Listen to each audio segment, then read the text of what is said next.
Good evening, fellow adorers.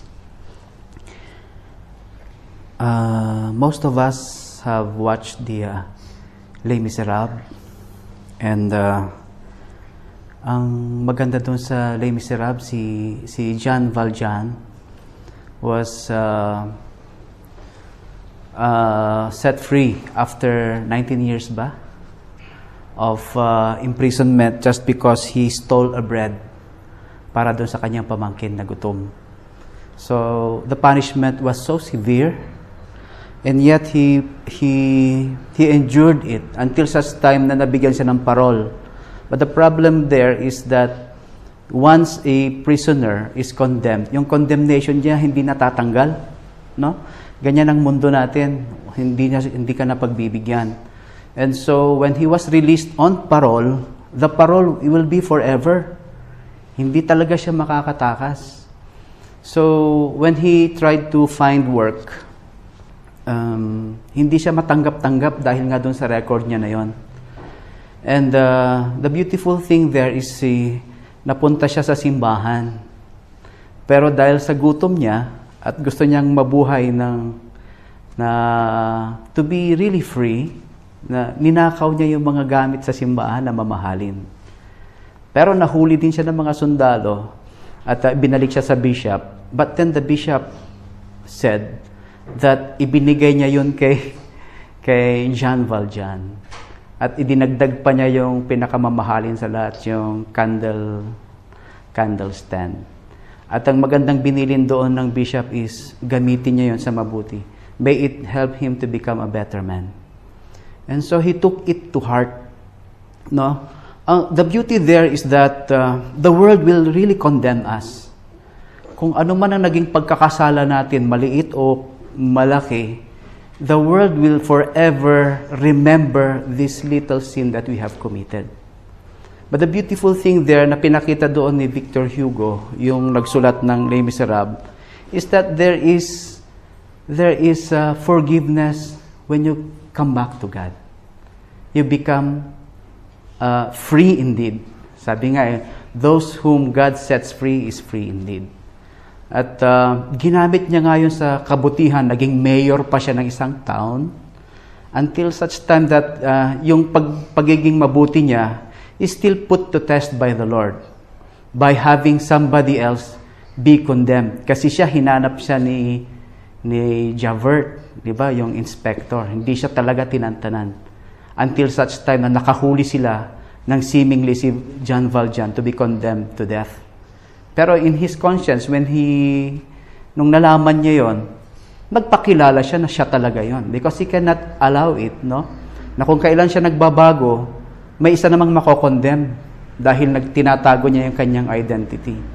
So, he exposed himself. At tuwing nahuhuli naman siya ni Javert, he's doing something good. Kaya siya nakakalusot. So, ang pinakita dito, no, ni Victor Hugo, yung writer, is continue to do good. If you continue to do good, even with the little, no, na nagagawa mo, it will cover a multitude of sins. Yun ang pinakita doon na don't stop doing good. Once the Lord has given us a chance to do good to others, please do good to others. Kasi ang mundo, kinakahon niya ang tao. Ang mundo, mayroon siyang tutulungan. They will help those whom we can get something from off. No? Tinutulungan lang natin yung taong may makukuha tayo sa kanila. Pero yung mga wala tayong makukuha sa kanila, hindi natin natutulungan. Yun ang sinasabi ni Lord sa atin na, if we do good to those who do good to us, what is that to me? Even the pagans do it among themselves. But if we do good to those who cannot do anything, yung maibalik sa atin yung kabutihan na yun yung precious sa mata ng Panginoon. Kasi wala siyang, hindi siya makakabawi no? Sa atin. Kaya napakaganda nung pelikulang yun na yung mga talagang wala na talagang pag-asa, yun naman ang natulungan ni Jean Valjean. Up to the end, that he treasured this, no?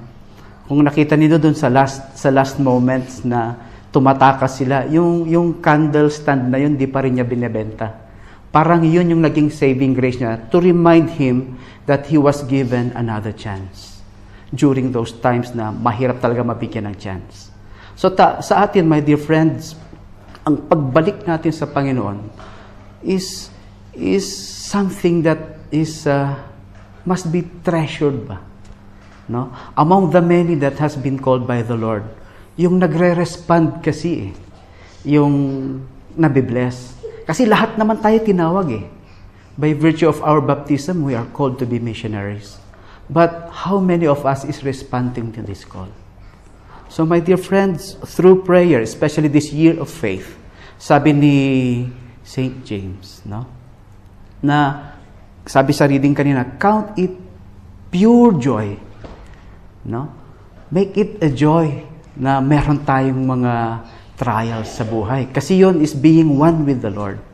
At yung paggawa natin ng kabutihan sa kapwa is the completion of our faith. Kasi year of faith ngayon. At sinasabi naman ni St. James, faith without good works is still dead. Wala pa rin yan. Hindi siya kumpleto.